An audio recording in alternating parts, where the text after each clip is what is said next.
اور اگر تمہیں شیطان کی جانب سے کوئی وسوسہ پیدا ہو تو اللہ کی پناہ مانگ لیا کرو، بے شک وہ سنتا ہے، جانتا ہے۔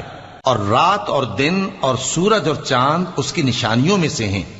تم لوگ نہ تو سورج کو سجدہ کرو اور نہ چاند کو، بلکہ اللہ ہی کو سجدہ کرو جس نے ان چیزوں کو پیدا کیا ہے، اگر تم کو اس کی عبادت منظور ہے۔ پھر اگر یہ لوگ سرکشی کریں تو اللہ بھی ان سے بے نیاز ہے، کیونکہ جو فرشتے تمہارے پروردگار کے پاس ہیں وہ رات دن اس کی تسبیح کرتے رہتے ہیں اور کبھی تھکتے ہی نہیں۔ اور اے بندے، یہ اسی کی قدرت کے نمونے ہیں کہ تو زمین کو دبی ہوئی یعنی خشک دیکھتا ہے، پھر جب ہم اس پر پانی برسا دیتے ہیں تو وہ شاداب ہو جاتی اور پھولنے لگتی ہے۔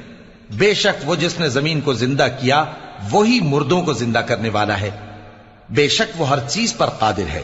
بے شک جو لوگ ہمارے احکام سے انحراف کرتے ہیں وہ ہم سے پوشیدہ نہیں